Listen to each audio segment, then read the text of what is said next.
आज तक रेडियो सुनता है सारा जहां।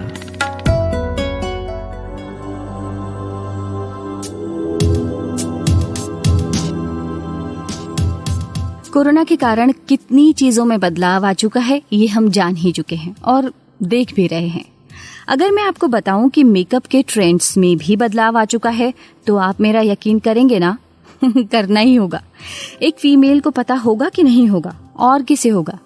इन दिनों आई मेकअप ट्रेंड में है क्योंकि मास्क लगाने से सिर्फ आंखें ही तो दिखाई पड़ती हैं। काजल, लाइनर, आई शेडो, बस यही सब दिखाई पड़ता है। आप सोचिए कि मार्केट में लिपस्टिक की डिमांड बहुत कम हो गई है, कहीं कहीं तो 100% की गिरावट है। बाकी हेयर कलर में अब वैरायटी दिख रही है, इनोवेशंस हो रहे हैं। अगर आपने अभी तक नोटिस नहीं किया तो आप नोटिस कर सकते हैं अब मेरे कहने के बाद। और अब ये कहने में हर्ज ही क्या है कि वक्त वक्त की बात है, वक्त बदलता है। नमस्कार, मैं हूं माधुरी। आज का कोरोना कवरेज लेकर हाजिर हूं। आज तक रेडियो का ये खास पॉडकास्ट जहां हम बात करते हैं कोरोना वायरस की और विश्व भर में हो रही हलचल की, नई रिसर्च, नई तकनीक, नई दवा की। तो अब सवाल ये उठता है कि आज हम क्या क्या बात करने वाले हैं। सबसे पहले हम बात करेंगे कि कोरोना वायरस से संक्रमित लोगों को सिर दर्द क्यों रहता है, उनकी मेंटल हेल्थ भी थोड़ी सी डिस्टर्ब रहती है।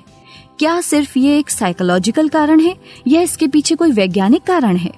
दूसरी बात हम करेंगे कि इस इकोलॉजी के सब प्राणी कहीं ना कहीं एक दूसरे से जुड़े हुए हैं, तो कैसे जानवर हमारे लिए दवाइयों की टेस्टिंग और निर्माण में काम आते हैं। जैसे घोड़े में एंटीबॉडीज बनाकर उन एंटीबॉडीज से कोरोना का इलाज करने की नई तकनीक पर भी हम बात करेंगे, जिस पर ICMR काम कर रहा है। साथ ही कोरोना से जंग जीत चुके 30 साल के तरुण से मुलाकात करेंगे। सबसे पहले लेकिन अपडेट से पहले भी एक बात। कल मैंने कोरोना कवरेज में भारत में कोविड-19 से हुई मौत के आंकड़े में कुछ गलती कर दी थी, उसके लिए मैं माफी चाहती हूँ। हमारे लिसनर हैं नगेंद्र त्रिपाठी, नरसिंहपुर, मध्य प्रदेश से। उनका आभार इस चूक को पकड़ने के लिए, और भूल चूक माफ। तो अब अपडेट्स। भारत में कोविड-19 के मरीजों की संख्या 68 लाख के पार पहुंच गई है, जबकि अभी तक 1,05,000 से ज्यादा मरीज अपनी जान गंवा चुके हैं। हालांकि इस बीच अच्छी खबर यह है कि भारत में कोरोना रिकवरी रेट तेजी से बढ़ रही है। केंद्रीय स्वास्थ्य मंत्रालय के मुताबिक भारत में रिकवरी रेट 85.25% हो गया है। प्रधानमंत्री नरेंद्र मोदी ने आगामी त्योहारों, ठंड के मौसम में कोरोना महामारी से बचाव के लिए आज एक जन आंदोलन की शुरुआत ट्वीट के जरिए की। Drugs controller general of India ने फार्मा कंपनी डॉक्टर रेड्डीज की लेबोरेटरीज में रूस के स्पुतनिक 5 वैक्सीन का फेज 3 ट्रायल के प्रस्ताव को अस्वीकृत कर दिया है, क्योंकि शुरुआती ट्रायल्स को विदेशी आबादी के एक छोटे समूह पर ही इस्तेमाल करते देखा गया है। पश्चिम बंगाल में कोरोना के बढ़ते मामलों के बीच सचिवालय को 2 दिनों के लिए बंद करने का फैसला किया गया है। हावड़ा में स्थित इस सचिवालय में आज और 9 अक्टूबर को सैनिटाइजेशन किया जाएगा। बिहार में कोरोना मरीजों के ठीक होने की दर 93.69% है। करीब 7 महीने के अंतराल के बाद झारखंड में श्रद्धालुओं के लिए मंदिर आज से खुल जाएंगे। ओडिशा सरकार भी मंदिरों को खोलने की तैयारी कर रही है। पंजाब के स्वास्थ्य मंत्री बलबीर सिंह सिद्धू की कोरोना रिपोर्ट पॉजिटिव आई है। फिलहाल वे होम क्वारंटीन हो गए हैं। महाराष्ट्र फेस मास्क की कीमतों को लागू करने वाला पहला राज्य बन गया है। महाराष्ट्र के स्वास्थ्य मंत्री राजेश टोपे ने कहा कि अब N95 मास्क की अधिकतम कीमत 50 रुपए तक ही होगी। बॉम्बे हाईकोर्ट ने महाराष्ट्र सरकार को कहा है कि मुंबई मेट्रोपॉलिटन रीजन में लोकल ट्रेन बढ़ाने पर विचार करना चाहिए। जर्मनी की राजधानी बर्लिन में सरकार ने सख्त कदम उठाने शुरू कर दिए हैं। यहाँ नाइट कर्फ्यू लगा दिया गया है। ये नाइट कर्फ्यू 31 अक्टूबर तक चलेगा। अमेरिकी राष्ट्रपति डोनाल्ड ट्रंप ने कहा है कि चीन को कोरोना वायरस फैलाने की एक बड़ी कीमत चुकानी पड़ेगी, और ब्राजील में कोरोना वायरस केसेस 50 लाख के पार पहुंच गए हैं। जानते हैं क्या, मुझे पिछले दिनों जब कोरोना संक्रमण हुआ तो जिस चीज ने मुझे सबसे ज्यादा परेशान किया वो था सिर दर्द। बहुत ज्यादा सिर दर्द। मुझे लगा कि शायद मोबाइल ज्यादा देखने से हुआ होगा। मैंने बहुत सारी वेब सीरीज देख डाली, खूब सारी फिल्में देख डाली अपनी पसंदीदा, लेकिन फिर भी एक अजीब सा मेंटल स्ट्रेस भी रह रहा था, तनाव। मुझे लगा कि शायद अकेले कमरे में रहने के कारण ऐसा हुआ होगा। लेकिन फिर मैंने अभी एक रिसर्च पढ़ी, annuls of clinical and translation neurology में प्रकाशित। इस रिसर्च के अनुसार कोरोना वायरस संक्रमण के कारण अस्पताल में भर्ती 80% मरीजों को न्यूरोलॉजिकल समस्या से गुजरना पड़ा। इन समस्याओं में दिमाग का ठीक से काम न करना, सिर दर्द और चक्कर आने जैसी समस्याएं शामिल थीं। ऐसी ही एक रिसर्च अमेरिका के शिकागो के नॉर्थ वेस्टर्न मेडिसिन के शोधकर्ताओं ने भी की, और उन्होंने कहा कि 10 अस्पतालों में भर्ती किए गए 509 मरीजों का डेटा का विश्लेषण किया गया, और आखिर में ये पता चला कि ऐसे कॉम्प्लिकेशंस हो रहे हैं। ये कॉम्प्लिकेशंस कितने खतरनाक हैं, इनका कोविड से क्या संबंध है, इन सभी समस्याओं को बारीकी से समझने के लिए हमारी साथी खुशबू ने बात की डॉक्टर राजेंद्र धमीजा जी से, जो एक जाने माने न्यूरोलॉजिस्ट हैं। जहाँ तक ब्रेन माल फंक्शन की बात है तो मुझे लगता है कि आप जो है ये अल्टर्ड मेंटल स्टेट की बात कर रहे हैं। सो जो कोविड-19 का वायरस जो है कोविड-2, तो ये जो है हमारे एक पर्टिकुलर रिसेप्टर हैं जो हमारे सेल्स में हैं, जिनको हम ACE2 रिसेप्टर्स बोलते हैं। तो ये रिसेप्टर हमारे नाक में भी हैं, लंग में हैं, ब्लड वेसल्स में भी हैं, ब्रेन में भी हैं, हार्ट में हैं। सो वायरस जो है इनको जाके चिपकता है, और जैसे हम ताले में चाबी डाल के ताला खोलते हैं, वैसे ही ये वायरस जो एंट्री है वो उसी तरीके से उन रिसेप्टर के सेल के अंदर जाने की एंट्री है। तो ये जो है दो तरीके से ब्रेन को अफेक्ट करता है। एक तो डायरेक्ट इन्फेक्शन भी है थ्रू नाक के ऊपर जाके, और सेल्स को डायरेक्ट इन्फेक्ट कर सकता है। और दूसरा जो हमारी ब्लड फ्लो जा रहा है ब्रेन में ब्लड वेसल्स के थ्रू, तो ब्लड वेसल्स से भी वही रिसेप्टर्स हैं जो मैंने अभी जिक्र किया, ACE2 रिसेप्टर। तो वहां पे अटैक करके ब्लड वेसल्स के साथ को एंडोथेलियटिस होता है, और उसके साथ जाके उसी ब्लड में ऊपर ब्रेन तक पहुंच जाता है। तो दोनों वजह से दोनों जो रास्ते हैं, रूट्स हैं, इन दोनों रूट से ये जो हमारा ब्रेन है उसको अफेक्ट कर सकता है, उसको अप्रोच कर सकता है। और जब ब्रेन का अफेक्ट होता है इस वायरस से, तो बहुत सारे सिम्टम्स होते हैं, जिसमें हेडेक भी बहुत कॉमन है, डिजीनेस भी है, और एनकेफेलोपैथी भी, जिसको हम अल्टर्ड मेंटल स्टेट बोलते हैं।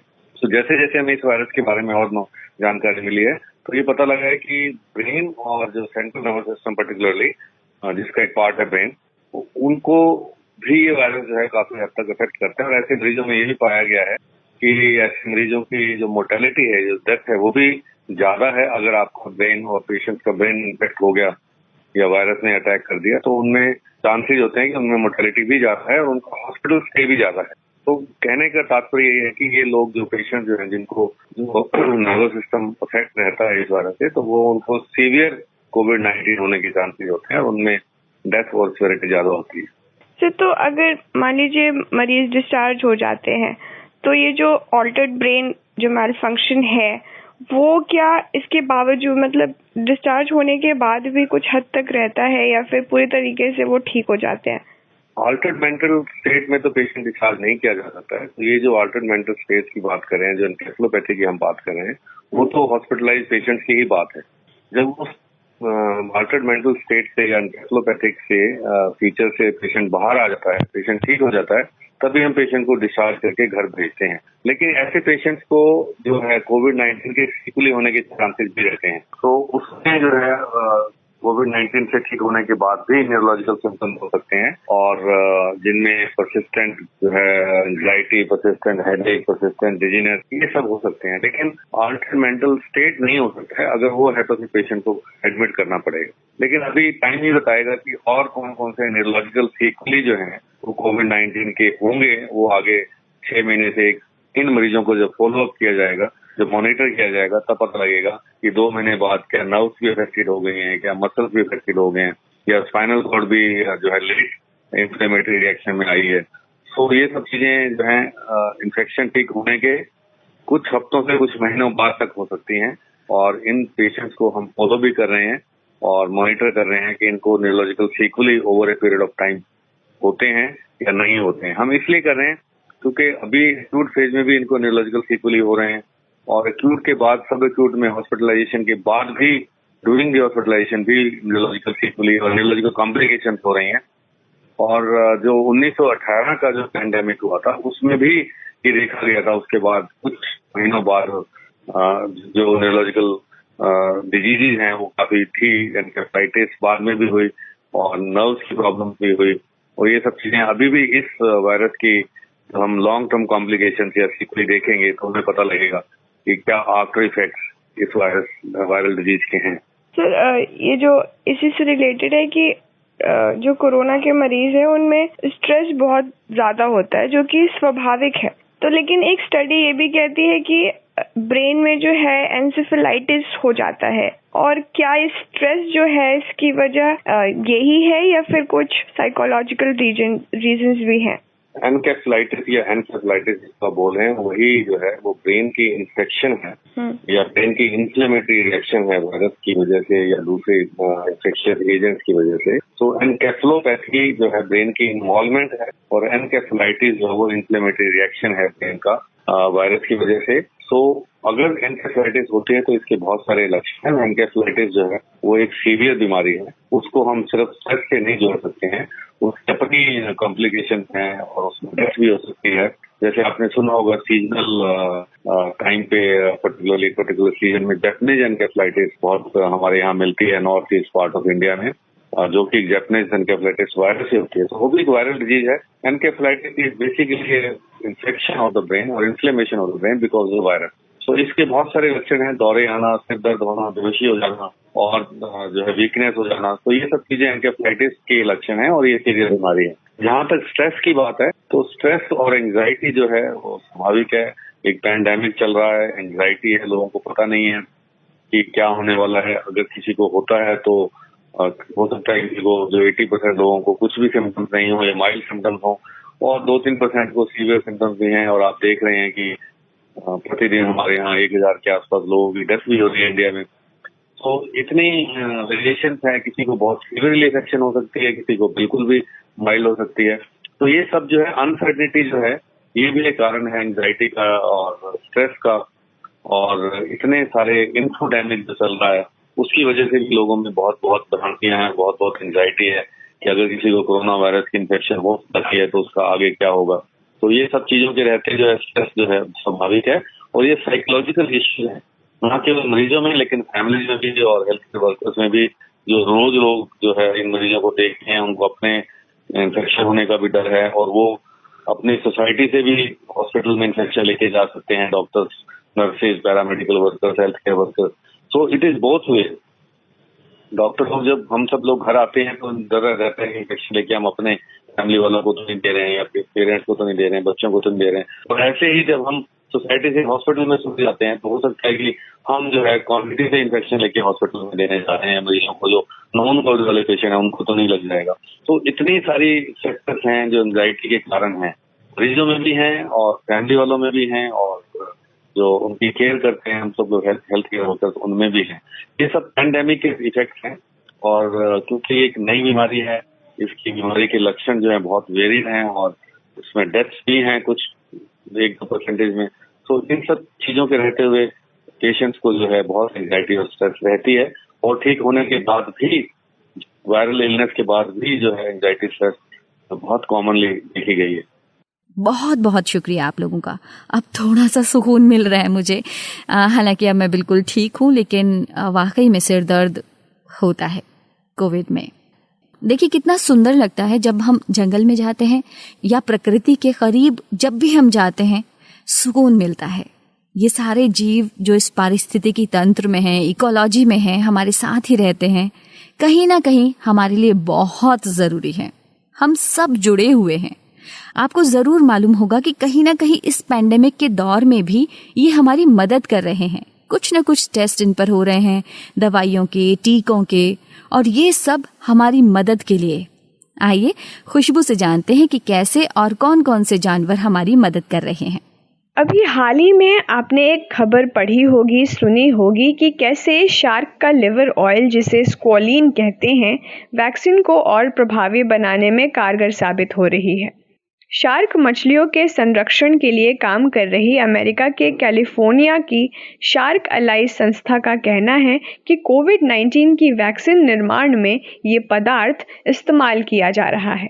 स्क्वालिन प्राकृतिक तौर पर शार्क के लिवर में तेल की तरह बनता है और रिसर्चर्स का ये मानना है कि किसी भी वैक्सीन को और बेहतर प्रभावशाली बनाने के लिए उसमें एडजुवेंट की ज़रूरत पड़ती है। इस प्राकृतिक तेल का इस्तेमाल दवा में सहायक के तौर पर होता है और ये मजबूत इम्यूनिटी पैदा कर वैक्सीन के प्रभाव को बढ़ा देता है। विश्व स्वास्थ्य संगठन ने ये भी कहा है कि 176 वैक्सीन में से 17 वैक्सीन ऐसे ही एडजुवेंट का इस्तेमाल कर रही है और इनमें से भी 5 ऐसी वैक्सीन हैं जो स्क्वालिन का इस्तेमाल कर रही है। विशेषज्ञों का कहना है कि कोरोना वैक्सीन बनाने के लिए 5 लाख शार्क को मारना पड़ेगा। आपको एक और मज़ेदार बात बताती हूँ स्क्वालिन से जुड़ी। वो ये है कि जो हम कॉस्मेटिक्स इस्तेमाल करते हैं, खास करके जो सनस्क्रीन होता है, उसमें स्क्वालिन एक बहुत ही महत्वपूर्ण इंग्रेडिएंट माना जाता है। अब ये तो बात हो गई शार्क को लेकर। अब चीन और ब्रिटेन ने इंसानों से पहले रीजस मकाक मंकीज पर संभावित वैक्सीन का ट्रायल किया और दोनों ने सकारात्मक नतीजों का दावा किया है। अमेरिका की बायोटेक कंपनी सैब बायोथेरापेटिक्स ने गायों के शरीर में ऐसी एंटीबॉडी विकसित करने में सफलता पाई है जो SARS-CoV-2 के खिलाफ कारगर साबित हो सकती है। खास बात यह है कि ये आम गाय नहीं होती, बल्कि इन्हें जेनेटिकली मॉडिफाई किया जाता है। कंपनी अब इस तरीके का क्लिनिकल ट्रायल करने की तैयारी में है। कंपनी का दावा है कि एक गाय हर महीने इतनी एंटीबॉडी बना सकती है जिससे सैकड़ों लोगों का इलाज हो सकता है। इसे प्लाज्मा ट्रीटमेंट से भी 4 गुना बेहतर बताया गया है, क्योंकि गायों का जो प्लाज्मा होता है वो ह्यूमन डोनर से ज़्यादा मजबूत होता है, उसमें ज़्यादा एंटीबॉडीज़ पाई जाती हैं। अभी कुछ दिन पहले ही ट्रंप हॉस्पिटल से डिस्चार्ज हुए थे, तो उन्हें मोनोक्लोनल एंटीबॉडीज़ का शॉट दिया गया था। अब जो ये ट्रीटमेंट है उसे नोबेल प्राइज़ भी मिला था और 1970 में इसे बनाया गया था। ये कोविड-19 के जंग के खिलाफ मौजूदा सबसे बड़ा हथियार है हमारे पास। ये मोनोक्लोनल ट्रीटमेंट हमारे इम्यून सिस्टम को मजबूत करता है।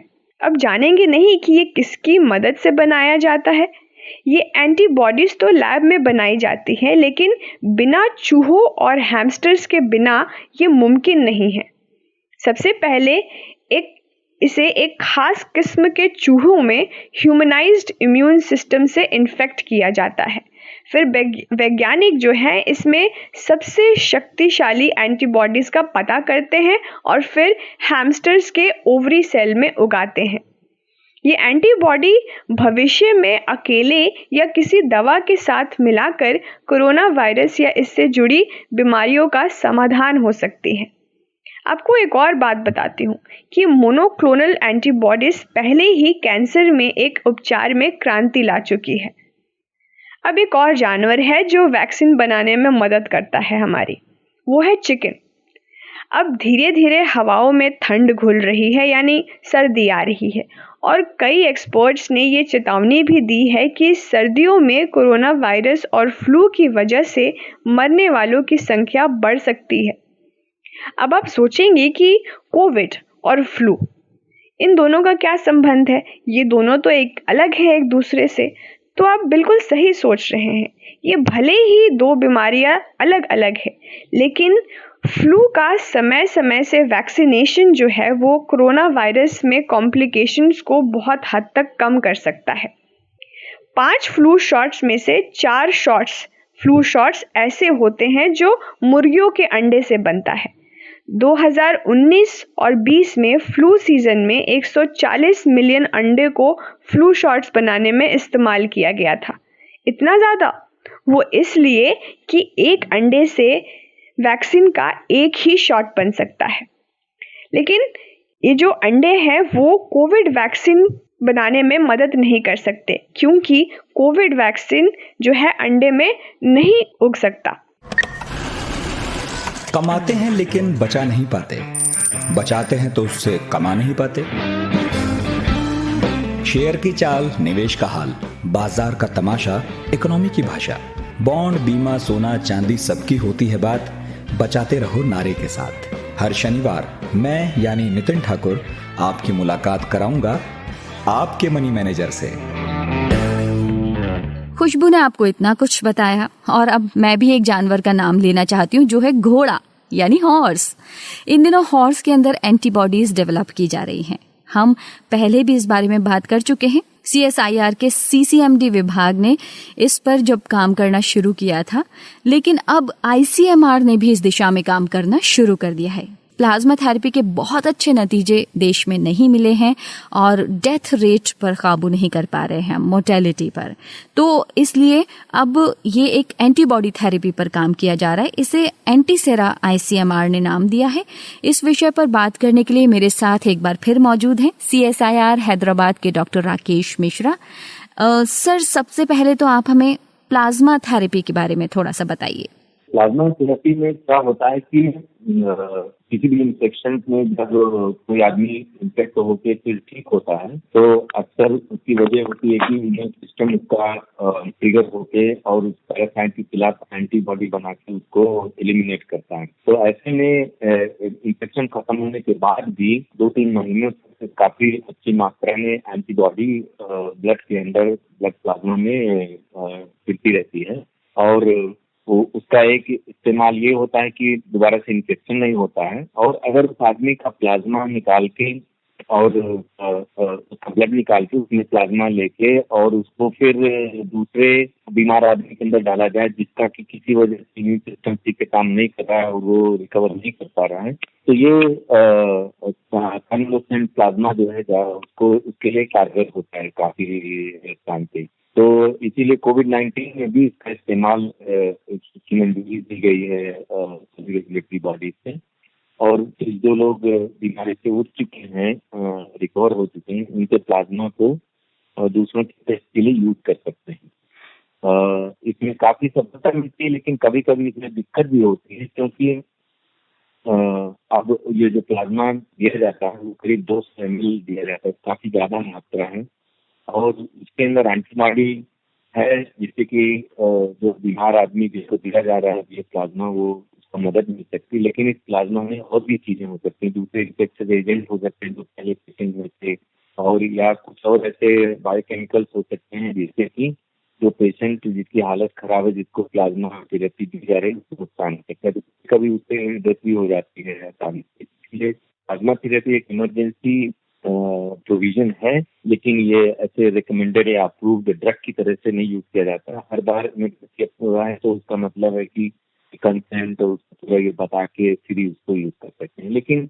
ये सदियों से ऐसे चला आ रहा है, मतलब कई डिकेड से लोग प्लाज्मा थेरेपी को एज ट्रीटमेंट यूज करते हैं। जी, और भारत में तो मोर्टेलिटी रेट पर इसका कोई काबू करते हुए दिख नहीं पा रहा है कहीं भी। क्या ये सिर्फ भारत में ही ऐसा है कि सक्सेसफुल नहीं है, या बाहर के देशों में भी यही कमोबेश हाल है? प्लाज्मा थेरेपी की सक्सेस हर जगह की उस तरह की है, जैसे 2-4 लोगों को फायदा हुआ तो 1-2 को नुकसान हो सकता है, ऐसा सब जगह होता है। इसीलिए इसको जो है स्टैंडर्ड ट्रीटमेंट नहीं माना जाता है, क्योंकि अब एक आदमी का प्लाज्मा एक तरह का है, दूसरे आदमी का दूसरी तरह का होगा, तो उसके साथ और इन्फेक्शन हो या और कुछ जो बायोकेमिकल्स हो वो आ सकते हैं। तो इसमें कोई हिंदुस्तान में या और देशों में कोई फर्क नहीं। प्लाज्मा थेरेपी जो है उसकी सक्सेस या फेल्योर जो है वो एक जैसी है करीब करीब। अब उसमें थोड़े आप इम्प्रूवमेंट ला सकते हो कि जैसे प्लाज्मा हमने लिया तो उसको हम एक अच्छी तरह से टेस्ट कर सकते हैं कि इस प्लाज्मा में और कोई इन्फेक्शियस एजेंट तो नहीं है। अब इसमें कोविड के खिलाफ एंटीबॉडी है, लेकिन हो सकता है कि उस आदमी के अंदर HIV इन्फेक्शन हो और वो भी आ रहा हो। तो अगर ऐसा है तो नुकसान हो सकता है, तो उसको अच्छी तरह से जांच परख लिया जाए। दूसरी चीज होती है, एक टेस्ट होता है जिसको हम न्यूट्रलाइजेशन ऐसे बोलते हैं, तो हम उसको कल्चर में टेस्ट कर सकते हैं उस प्लाज्मा से कि वो कोविड-19 के ग्रोथ को या उस वायरस को रोक सकता है सेल कल्चर में। अगर ऐसा है तभी उसको इस्तेमाल करें, क्योंकि कभी कभी ऐसा हो सकता है कि आदमी रिकवर किया हो लेकिन उसके प्लाज्मा में एक्टिव एंटीबॉडी उतने नहीं है जिससे कि वायरस को न्यूट्रलाइज किया जा सके, तो वो प्लाज्मा देने का कोई फर्क नहीं पड़ेगा और इस उम्मीद में पेशेंट की जान जा सकती है। और जैसा पहले मैंने बताया कि अगर कोई और खराब चीज आ गई जो पहले पेशेंट के लिए ठीक था दूसरे के लिए डेंजरस हो सकता है। तो ये हर जगह होता है, लेकिन अगर आप अच्छी तरह जांच परख करेंगे नुकसान कम होगा। अगर बिना ज्यादा जांच किए हुए ऐसे ही डाल दिया कि ये रिकवर्ड पेशेंट है तो काम कर सकता है, तो उससे कभी नुकसान होने के चांसेस ज्यादा हो जाते हैं। जी, और अब आईसीएमआर हॉर्स सेरा पर भी काम कर रहा है, तो ये क्या है? ये एक्चुअली आईसीएमआर काम नहीं कर रहा है, इसमें एक कंपनी है हैदराबाद की बायोलॉजिकल्स ई, उनका नाम है। वो वैक्सीन की कंपनी है और उन लोगों ने क्या किया हुआ है कि उन्होंने नेशनल इंस्टीट्यूट ऑफ वायरोलॉजी जो आईसीएमआर की लैब है उनसे वायरस लिया है, वायरस इनएक्टिवेटेड वायरस कोविड-19, और उसको हार्ट के अंदर इंजेक्ट किया। तो क्योंकि मरा हुआ वायरस है, इनएक्टिवेटेड है, तो हार्ट को तो बीमारी वैसे भी नहीं होगी, और लेकिन उससे हार्ट के अंदर एंटीबॉडीज जनरेट होती हैं। तो एग्जैक्टली जैसे प्लाज्मा थेरेपी होती है जी, हम हार्ट के अंदर से पूरा प्लाज्मा नहीं ले सकते हैं, लेकिन उसकी ब्लड निकाल के उसमें से एंटीबॉडी प्यूरिफाई कर सकते हैं, और उस एंटीबॉडी का भी एक खास हिस्सा जो कि एंटीजन या वायरस को इंटरेक्ट करेगा वो प्यूरिफाई कर सकते हैं और उसको फिर एज ए ड्रग इस्तेमाल कर सकते हैं कोविड के खिलाफ। तो आईसीएमआर का इंस्टीट्यूट है नागी, उन्होंने इनको वायरस सैंपल्स दिए और इन लोगों ने उसमें एंटीजन जनरेट किया, एंटीबॉडी जनरेट किया, और इन्होंने टेस्ट किया होगा, इससे इनको लगता होगा कि काम का है, तब ये फेज 1 ट्रायल के लिए अप्रूवल लिया हुआ इन्होंने DCGI से। तो ये जो होता है एक अच्छी चीज है, क्योंकि इस तरह के ट्रीटमेंट बहुत सारी चीजें रेबीज के लिए या बहुत सारी और चीज के लिए, स्नेक बाइट में, सब में इस्तेमाल होता है। तो ये एक अच्छी चीज है। और हार्ट इसलिए क्योंकि हार्ट में 2 लीटर ब्लड निकाल सकते हो आप, तो बहुत ज्यादा हार्ट से इंफेक्ट करके और उनकी एंटीबॉडी को इस्तेमाल कर सकते हैं। और इस तरह के प्रयास चल रहे हैं कई जगहों पे, और CCMB ने भी ऐसा प्रयास किया हुआ है, और हमने एक कंपनी के साथ हमने एग्जैक्टली ऐसे ही किया हुआ है। हमने उनको वायरस दिया है, इनएक्टिवेट किया हुआ है, और उसके बाद हमने एंटीबॉडी निकाल के देखा है उसमें से, और वो अच्छा काम कर रही है। तो ये CCMB और विंस की टीम भी DCGI के पास जाएगी इस महीने के अंत तक इस ऐसे परमिशन के लिए, और हमें उम्मीद है कि इन सब चीजों से जो कोविड-19 के खिलाफ पहली खास दवा निकलेगी जो कि खास कोविड के लिए होगी।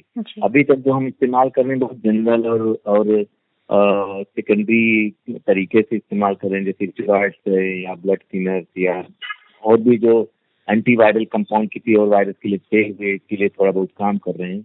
लेकिन ये जो इम्यूनोथेरेपी है जिसको हम बोल सकते हैं, जो बायोलॉजिकल्स ई या विंस बायोलॉजिकल्स वाले करेंगे, वो जो है एकदम खास ट्रीटमेंट होगा इसके लिए। और भी देशों में, साउथ अमेरिका में और भी कई जगहों पे 4-5 ऐसे एफर्ट वर्ल्ड वाइड चल रहे हैं।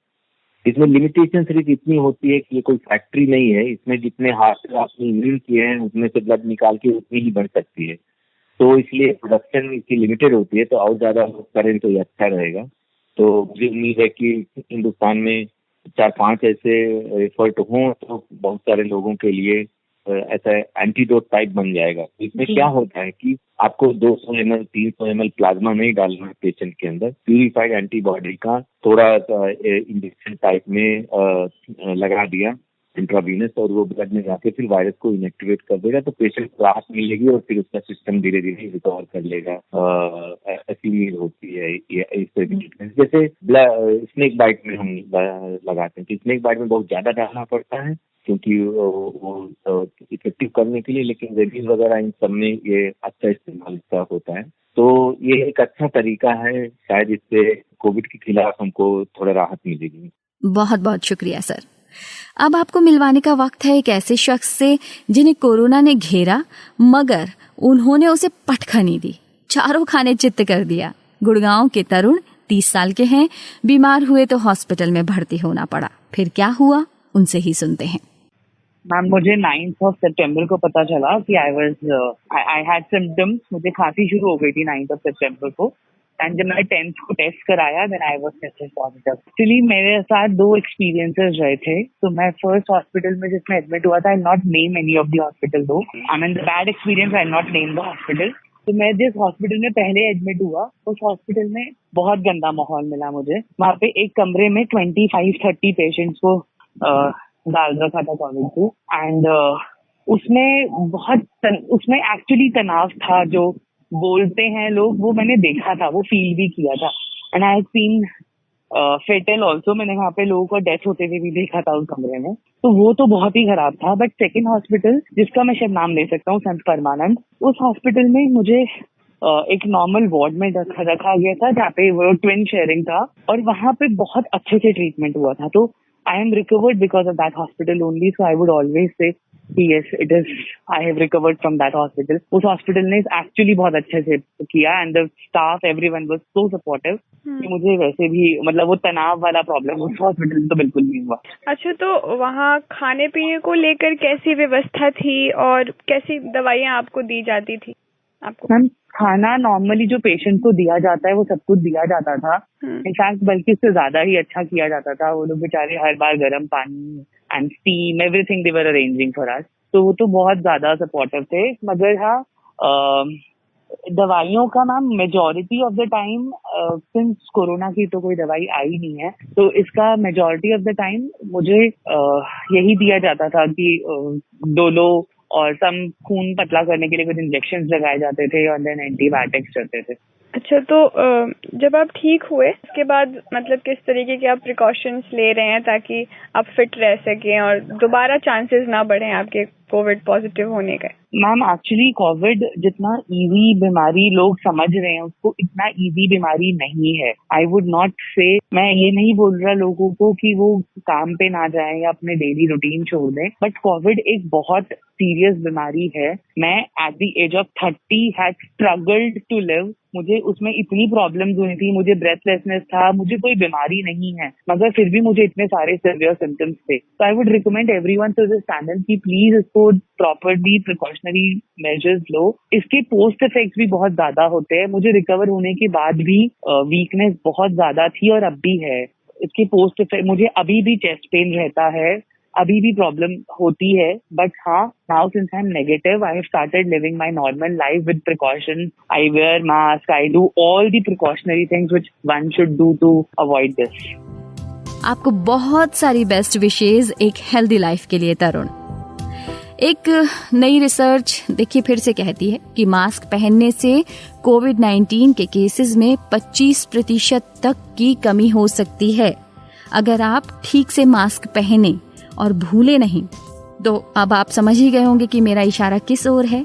मास्क पहनने में कोई ढील ढाल नहीं, मास्क पहनना है, हाथ धोना है। Okay, bye bye, stay safe.